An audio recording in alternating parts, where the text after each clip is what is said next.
بسم الله الرحمن الرحيم وأمر كلا إيو كورسة إن دايت ثرابي أهيت waxaan ka hadlaynay sida loo manage karayo cudurrada ku dhaca GIT ama gastrointestinal tract-ga iyadoo la adeegsanayo diet si kale haddaan u dhigno waxaan ka hadlaynay conditionska common-ka oo GIT-ga ku dhaca oo cilladaha ah kuwaasoo marka la manage garaynayo waxyaabaha ugu muhiimsan management-ga uu yahay in cuntada qofka wax laga bedelo waxaan ka soo hadalay constipation si aan u dhaqsano insha Allah waxaan isku dayi doonaa pointska muhiimka ah bisna sheegno maantana waxaan ka hadli doonaa wax loo yaqaan diyaariya ama shuban loo yaqaan waxa la diyaariyadu waa mid kamid ah ama shubanku waa mid kamid ah cilladaha ugu badan oo GIT-ga ku dhaca marka laga hadlayo cilladaha GIT-ga ku dhaca midka ugu badan kuwa ugu badan waxa kamid ah wax loo yaqaan diyaariyada kamid ah waxa la yiri ilaa hadda marka la fiiriyo tirakoobka adduunka waxa ay u dhintaan carruurtu markay yareer yihiin waxa labaad waa mid kamid ah waxyaabaha ugu badan adduunka carruurta dhimashada ku keena waxa la yiraahdaa dhicitaanka ama occurrence-ga ee dhacayso diyaariyadu waxay sheegaysaa inuu jiro qofka cuntadu cunay ama waxa weeyaan cabitaanku cabay inuu contamination noqday oo contaminated ku noqday oo dhex galay oo cuntada uu cunay ama biyo cabay u raaceen oo ay ku dhex jireen ama virus ama bacteria kuwaasoo inta badan ka yimid human feces ka bini'aadamka saxaradiisa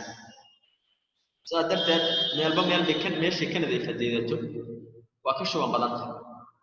dadka meelaha caadiga ku nool iyo dadka kaamamka ku nool aan suuliyada lahayn oo waxa weeyaan ay hygiene iyo sanitation iska liitaan afiiso way uga susceptible yihiin ama way uga nugul yihiin dadka caadiga ah waxa weeyaan marka ay ku dhacayaan inay infection ku dhacaan waa uga nugul yihiin marka laga hadlayo waxa la diyaariyada saxaradu uu qofku dhigayo waa maxay waa liquid waa dareere ama waa maxay waa semi solid ama semi liquid waa maxay waa wax dareere shabaha adka shabaha waa saxaro jilicsan ciniga marka la fiirinayo tira ahaan waa large volume waa wax aad u badan in qofku saxaro badan oo jilicsan buu dhigaya these are passed frequently waxa ka daran waa wax uu si joogto u soo noqonayo oo laga yaabo maalintii 10 jeer 5 jeer 8 jeer 12 jeer inuu waxa weeyaan qofkii uu waxa weeyaan uu shumo way marka waa maxay saxarada waa jilicsanaanaysaa waxay noqonaysaa wax jilicsan liquid or semi liquid bay noqonaysaa amount ahaan aad bay u badanaysaa ama volume ahaan waa badanaysaa frequency-ga ama qofku inta jeer uu maalinta saxaroonayo iyaduna waa badanaysaa there is also vomiting mararka qaybtood waxa dhici kara inuu jiro matag calool majiir iyo calool xanuun qofkii matag buu yeelanaya calool majiir cramps buu yeelanaya calool xanuun buu yeelanaya waxa la yiraahdaa cuntadu pass through the gastrointestinal tract waxa ay si saa'ida u dhaafaysaa ama ugu soconaysaa GIT-ga that is digestion and absorption is reduced sidaa darteed baa waxa la yiraahdaa waxa hoos u dhacayo yaraanaya cuntada digestion-ka iyo absorption-ka lagu sameeyo cuntada xawaaraha ay ku soconayso waa saa'id oo GIT motility-ga baa siyaadayo aad u kacaya sidaa darteed baa waxa niri waxa yaraanaya awoodda uu jirka qofka bini'aadamka ama gastrointestinal tract uu yeelanayo cuntooyinkii la cunay inuu digestion ku sameeyo sida la rabay u burburiyo iyo sidoo kale inuu absorption ku sameeyo yaraanaysa maxaa yeelay haddii cuntada la rabay inay joogto xiidmaha yaryar 3 saacadood haddii waxay joogaysaa 10 daqiiqo ama nus saac joogaysaa sidaa darteed awood uguma yeelanayo GIT uu cuntada ku burburiyo sidoo kale awood u yeelan maayo cuntada absorption-kii la rabay inuu ku sameeyo maxaa yeelay si xawaara ah bay ku dhaafaysaa the fecal matter move through the colon waxa la yiraahdaa waxyaabaha saxarada ay sameysay waxay aadayaan colon-ka ama xiidmaha waan bay aadayaan so fast si degdeg u tagayaan marka ay wixii sameysmay oo jirku uu dhuuqi waayay oo la digest garan waayay ay xiidmaha waaweyn tagaan xiidmaha waaweyn ii taagnaan maayaan waxay sameynayaan si saa'id u dhaafayaan that water and electrolytes are not absorbed taas waxa weeyaan ay suuroobayn large intestine-ka in dib absorption looga sameeyo ama reabsorption looga sameeyo biyaha iyo electrolytes normally waxaan niri waxyaabaha aan cunno isku wada dar intooda badan waxa absorption-ka laga sameeyaa small intestine gaar ahaan jejunumka iyo ileumka laakiin waxaan nidhi waxyaaba exceptional ah jira oo laga sameeyo large intestine-ka waxyaabahaas waxaa ka mid ah biyaha iyo electrolytes-ka ka mid ah that means marka waa maxay cuntadii waxa weeyaan small intestine-ka xawaare ku soo dhaaftay iyadoo aan sidii la rabay loo burburin sidii la rabay absorption loogu sameeyo large intestine-ka fariisanaysa isagana xawaare ku dhaafaysa sidaas waxay keenaysaa in jirka qofka bini'aadamka awood u yeelan waayo biyihii iyo electrolytes-ki inuu ku sameeyo absorption ku sameeyo sidaa darteed waa maxay biyihii waa baxayaan waa waxa keenaya qofku dehydration inuu noqdo fuuq frequency si joogto ah hadduu joogto ahaado shubankaas amase prolonged attacks uu qofka muddo badan hayo results waxa meesha ka dhalanaya in loss of fluids qofka inay ka lumaan dhammaan dareerada jirkiisa ku jira electrolytes inay ka lumaan minerals inay ka lumaan vitamins inay ka lumaan protein inuu ka lumo fats inay ka lumaan carbohydrates inay ka lumaan taasina ay aakhirka dhasho ama ay aakhirka keento there is loss of body weight qofka waxa weeyaan inuu miisaankiisu lumo qofku markuu shumo oo aad u shumo waa fuuq baxaya leeyahay miisaankiisu waa dhacaya hadduu ilmaha yarka shumo isagu waxa weeyaan 10 kiilo oo aad u shumo waxa arkaysa bari hadaa miisaanka soo waji 7 kiilo ama 8 kiilo way yani waxa soo dhan oo jirka ilaalinayo miisaanka u yeelay baa lumayo baxayo sidaa darteed ilmaha miisaankiisu isnimayo taasina waxay afrikaan wax loo yaqaano dehydration ay keenaysaa waxay keenaysaa fuuqbaxa xalkiisana waa maxay rehydration ina daawooyin ku darto shumoyinka laakiin waa maxay fuuq cilad in loo soo ama qofkii loo soo soo daweynana marka waxa la yiri therapy waa daweyntiisa the first step talaabada ugu horeysa oo la qaadayo is to identify the cause and remove it waa in sababta la ogaado lagana saaro meesha qofka kan bacteria ku keenaysa bacteria meesha ka saaro ma virus ba u keenay virus meesha ka saaro sababta la ogaado meesha laga saaro haddii waxa la yiri diyaariyada ay siferta mid aad u daran tahay and dehydration has set in una qofkii ku dhacay dehydration oo fuuq baxay su'aal waa ay sanken indhihiisa god ay galeen maqaarkiisa uu jilcisanado in elastic uu noqday maqaarkaaga hataa soo qaadato jiito isla markaa waa isku noqonaya laakiin qofka shubanka qaba saana u qabanaysa markaas uu jiidnaya ilaa iyo xagee hodana waa maxay si tartiib ah ku isku noqonaya person reducing amount of diarrhea sidoo kale calaamadaha lagu yaqaan dehydration waxa ka mid ah inay qofka ka timaado gaadi aad u yar oo madow maadaama biyo bixin fluid and electrolytes way be first given talaabada ugu horeysa oo la qaadayo qofkaas wuxuu u baahan yahay in la siiyo fluid iyo electrolytes si loo siinaya afka maya intravenously feedka laga siinayo to let si loogu ogolaado the gastrointestinal tract GIT to rest protein sababta baan meesha ka saaray qofkii fuuq celin baan talaabada ku sameeyay fuuq celinta waxa ku sameeyay waa maxay wax ma aha waa wax nutrient daawo ma daadayso waa maxay daawo inta waa maxay oo arrest nutrient uu jirka qofka bini'aadamka u baahan yahay ku diyaarsan sidaa darteed waa maxay waxa loo siinayo waxa weeye oo IV baa ku siinaysa wax ka noola ku xiriirinaysa tabaan isagoo falaanba aba siinaysa sababta maxay tahay sababta waxa weeye to let gastrointestinal tract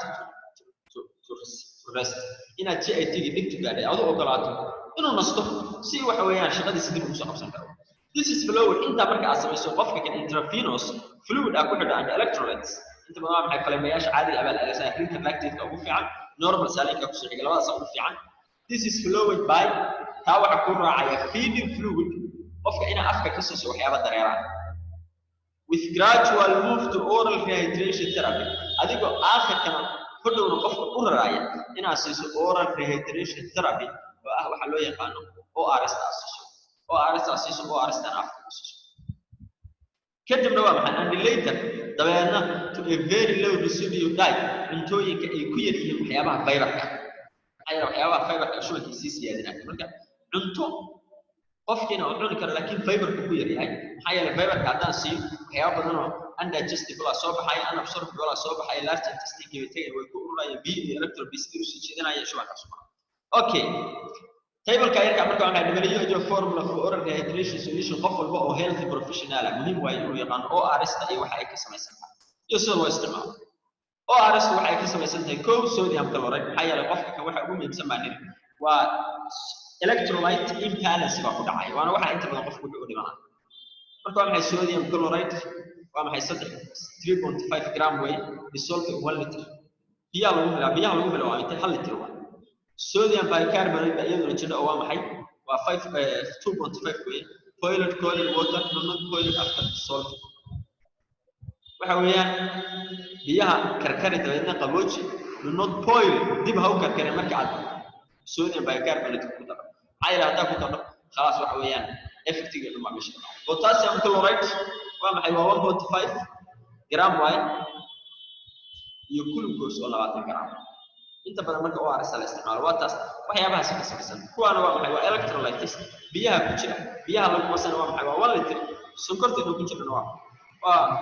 20 gram dad bis marka waa maxay jirka qofka bini aadamka waxyaabaha kale ugu muhiimsan waxa kamid electrolytes qofku sidoo kale glucose ku baahiyo energy wada wuxuu kale u baahan biyo intiiba marka meesha ay isku daraysaa direction for use of ORS marka qofka uu isticmaalayo ORS waxa isticmaalaysa koob iyo qaada nadiif ayay awal soo wax weeyaan contaminator qofkaan aha oo jirkiisa ay micro kale hadii aad waxay weeyaan micro kale ku sii daro halis baa gelinaysa marka waa maxay koobka nadiif ah aad qaadado nadiif ah for infant saddex caruur yarta waxa isticmaal dropper wala isticmaal sida saliidka iyo wax babies who are fed ama waa maxay masaastii waxa marka waa maxay babies who are breastfed caruurta naaska nuugta should continue to the breastfed in addition to ORS waa waxa weeyaan breastfeeding oo loo wado aan laga joojin waa inay naaskana loo wado oo ORS tan la siiyo let the patient sip the liquid from spoon not drink it qofku waxa sameeyay marka aad siinayso ORS koobka afka u galo daldal waxa sameeyay qaadada ugu soo qaad qaadada ugu soo dar cabsiisa ku cabsi way laakiin hawo kala waxa uu caadi feed one cup for each stool vessel mar walba uu qofkan saxaroodo oo shumo oo saxaro ka timaado shumo markuu suuliga ka soo baxo hadii ilmaha tuujiga ka soo baxo waxa siinaysa hal koob oo ORS siinaysa even if the patient vomits inta waxa la qofka tuu soomaka the first couple of hours saacadaha ugu horeeya waxa uu wadaysaa continue to feed ORS in small sips waxa ORS oo adoo si tartiib ah u siinayo marka waa maxay waxa la oral rehydration is not available marka tan diyaarsan hadaan helno farmasiyada inoo taalo ORS oo diyaarsan use a homemade one container sugar waxa isticmaasha tankan gacan ku samaystaa mida guriga ku samaysanayso taasoo ka kooban sonkor 40 gram 1 kilo sonkor meesha ugu daran waxa ugu daraysaa sonkor waxa ugu daraysaa 40 gram iyo sidoo kale salt maxaa yeelay salt waa sodium chloride isku jira iyadoo waa 3.5 gram way per liter supplement with potassium rich foods adoo marka ugu daraya waxyaabaha aniga ku ah maadada loo yaqaan potassium sida coconut water-ka iyo sidoo kale lemon juice-ka banaanaha mashed babayga mashed plantain marka waxyaabaha inta badan heli karno rijkana aad ka ugu waxa loo yaqaan potassium waxa kamid ah banaanaha kamid ah mooska kamid ah mooska isticmaal wixii kale la saasusi inta kadib marka waa maxay waxa siinaysa laanir loo guusiyo iyo dad inta leeyahay aakhirka soo rabeysa marka waxa leeyahay loo guusiyo waa maxay oral rehydration therapy is fluid oral rehydration therapy qofka markaas waxa raacayo ka damaynaya ee beel loo guusiyo diet inta waxa weeyaan fiber-ta ay ku yartay in cases of severe diarrhea laakiin waa qofka shubanka saa'idka ah the low residue diet of less than 10 gram of fiber intooyinka low residue diet ka oo ay ku jirto wax ka yar 10 gram of fiber ka a day maalinta ugu jiro reduces waxa ay yaraynaysaa the normal work of the intestines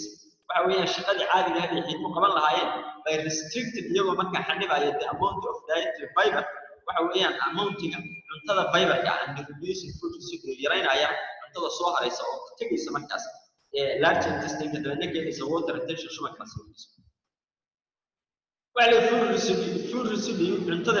food residue is the bulk into colon wuxuu ku ururaa colonka that includes taasoo ay ku jiraan waxyaabaha meesha ku ururaya undigested food cuntooyinka la dheefshidi waaye waxyaabaha xiiduu soo daayay bacteriadii cellskii soo daatay waxa weeyaan markii bacteriada meesha qabsatay oo ka soo daatay intestinal lining waxyaabahaas markay isugu jiraan waxyaabaha badinaya saxarada siisiyaad the food is allowed and the food is avoided cuntooyinka la ogol yahay in qofka la siiyo iyo kuwa laga fogaanayo dhamaantood waxa la yiri oo low residue diet ka are listed in table 26.2 gadaalka it consists mainly waxa la yiri inta badan waxa ay ka kooban tahay ama waxa weeyaan inta badan waxa ay ka kooban tahay ama inta badan waxa ay ka kooban tahay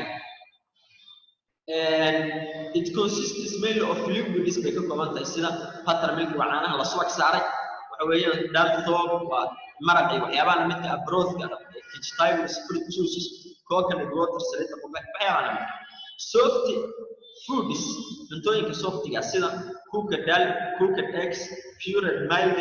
falafel vegetables, able sauce, fruit plastic, refined bread, soft cooked rice, custard, kheers. dhammaan waxyaabahaas can gradually be added si tartiib ah qofka loogu dari karaa inaga marka ugu wanaagsan isticmaalo waxa kamid ah soft cooked rice oo waxa weeyaan bariiska biyaha cad lagu kariyay waa kan aad aragteen oo aad loo isticmaalo kaas kamid ah to improve si kor loogu qaado waxa weeyaan nutrient content qofka nutrientiga jirkiisa gaaraysa ama nutrientiga cuntada ka samaysan yahay as the condition of the patient improves maadaama qofka bukaanka xaaladiisu soo hagaagayso and appetite slow focus appetite consistency soo hagaagayso. The patient needs qofka marka wuxuu u baahan yahay to progress inuu waxa weeyaan u kordho kor ugu kaco from liquid diet uu ka tago cuntada liquidka ayadoo dareeraha ahayd dabeedna uu isticmaalo cuntooyinka ah soft diet cuntooyinka jilicsan dabeedna aakhirkana normal diet caadiga lagu celiyo dadka waa wixii cunto lagu celiyo gradual laakiin waa si tartiib in loo sameeyo processkaas. Contamination of food waxa la yiraahdaa cuntooyinka inay wasakhoobaan oo waxyaabaha microbeska ay ku biiraan oo fuulaan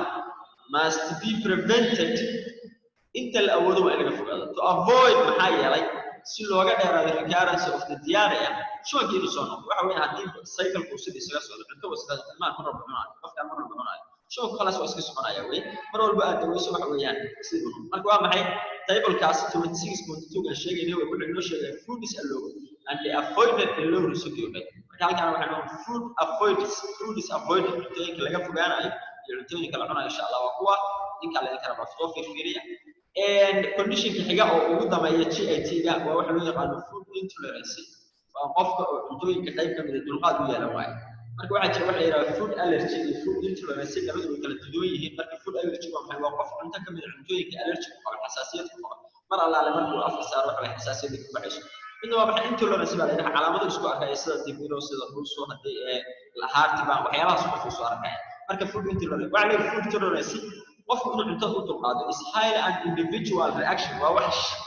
shakhsi dadka ugu kala duwan yihiin qof walba qaabkiisa gaarka ah qofka waxa la yiraahdaa laba cunto kala duwan cunto tacaqul ma ay culus u dareemayo inta waxa la yiraahdaa labaatan cunto maanta calooshiisa soo wax problem uu soo diray waxa waa individual way intake set u dhacdo of various foods cuntooyinka dadka qayb kamid ah saafar waxa ay dareemaan heartburn flatulence iyo distension of the abdomen goorba waday ku soo sartay ismarka cuntooyinka qayb ah وانا waxaan leenahay food intolerance tolerance to such food is highly an individual udulqaadashada qofku u dulqaadanayo cuntooyinkaas waa arag waxa leeyahay si aada shakhsi ku saameeyo oo shakhsiyan yani waxa weeyaan qofka uu si u yahay way and they need to be treated as such that waa maxay wax common oo la wada ma jiraan qof walba wixii lagu arkay iyo sidoo food intolerance uu qabo in loo tacaalo. The food is mentioned as cause cuntooyinka la sheegay inay sababaan of the discomfort waxa weeyaan problemkaas ama raaxad darradaas waxa kamid ah diabetes digirta qalan and split dialysis of red grams bengal grams and sometimes black grams marka dhammaan waxyaabahaas waa maxay waa noocyo kamid ah misigada ama noocyo kamid ah digirta leeyahay waxa weeyaan waa tan misirta loo yaqaan ama habudnaanto ama rag ha ahaato ama waxyaabaha ama vegetables marka aanu nimaadno waxyaabaha vegetables ah strong flavored ones kuwa waxa weeyaan كونكود زائد فيها كونكود زائد فيها contain sulfur compounds كواسو sulfur ككوما سيدا كابيج cauliflower كسافران كليجس كأونيونس كبساشا radishes and the turnips are mentioned كواسا لوبيا إلا هذه الحوية تتكلم من إنه كوبيا food intolerance. Some persons cannot tolerate even cucumbers and here watermelon وما حتى قنبها يومدوا القالن كران تتكلم من سيدا قربوا كله هذه حبان خلاص. It's important to record the digestion muhiim waay baa leeyahay qofka noocaas ina digestion bisa afar labaatan cuntooyinka waxa la soo qabto ma jira waxa intolerance hada calaamad dareento ma jira si aad waxa way loo soo qabto cuntooyinka uu problem iyo ciladaha uu ka qabo including dairy perceived foods ina ku jira cuntooyinka uu perceived food tolerance ah before preparing a diet plan inta aan diyaarin qorshe cunto for treating tips and sugid maxaa yeelay qofka kan ina daawo ku dalbato uma baahna wuxuu u baahan yahay bis inaad siiso cuntooyinkaas aad ka ilaaliso intolerance ana siiso cuntooyin intolerance u yahay waa wax problem ah wax calaamado ma qabto halka waa inta marka hore waa maxay waa inaad waxa weeyaan history faahfaahsan hesho si waxa weeyaan aad u ogaato hadii wax u yahay wax cilada ay cuntooyinka qofkaas ciladaha ka qaaday wax la mid ah saad u ogaato persons who are nervous waxa weeyaan iska kacsan tensiga too worried waxa weeyaan walwalkii walaac iska haysta insecure and dreaming amaanki waxa feeling neglected waxa weeyaan dareemaya in la dayacay meel looga tagay and or anxious dadka sidoo kale anxious ay walwalkii walaac waxa weeyaan anxiety iska qaba tended to suffer from gastrointestinal ailments waxay u badan tahay inay ku dhacaan cilladaha GI ku dhaca ama ha ahaadeen waxa weeyaan diyaariyadii ha ahaadeen constipation-ka ay food intolerance ha ahaadeen marka dhamaantood waxyaabaha riskiga dadku waxa ku dhacay their emotions waxa la shucuurahooda afkta waxa ay saameynaysaa the function of the digestive tract adversely shaqadii uu qaban lahaa GIT waxay u saameynaysaa si negative dadna shaqadiisa si loo qabsanayo other factors waxyaabaha kale oo ilaa hadda la ogaaday oo saameynaya waxa kamid ah irregular eating hours qofka waxa weeyaan xilliga rabaan waxna يعني واحد كان يشيل الساعات بس وراح ينام قالوا أنا عشرة نوم سناك سكانوا وحياة ولا من واحد كل على الحين وحرام وحرام كل يتكلم اسمه طبعا irregular eating hours هو calm down وفور قف الساعة أدي أو حلقة ترت الساعة ساعة أو حواليان لقد سبحانه وتسكل قايم بتوجه السنة عمل عليه يسكت الضوء يسكل قايم and hence هو mastication وحواليان تصور وحواليان كان يسوي قف الساعة أو عليه lack of rest qofka aan cuntada ku nasan and lack of fresh and student qofka aan lahayn jidh rasmi ah waxa weeyaan uu raaco isticmaalo luckily nasib wanaagda is a well choice of foods waxa jira cuntooyin carrada ka badan food is avoidable in each food group taasoo laga helayo group walba yani group walba cuntooyin waxa jira intaas cunno oo kala duwan sidaa darteed qofka aan nooc ka mid ah ku qabo intolerance nooc ka mid ah caadi yahay helayo and it is possible waxa leeyahay waa muhiim macquul weey to plan inaan qorshayno a nutritionally adequate diet qofkan cunto waxa weeyaan nutrition ugu filan using foods inoo isticmaalna cuntooyinka which are well tolerated by the patient and intolerance ku keenay hadba kana waxyaabo la mid ah keenay waxa weeyaan aan iyaga cunto qaabka u cunayaan saameyn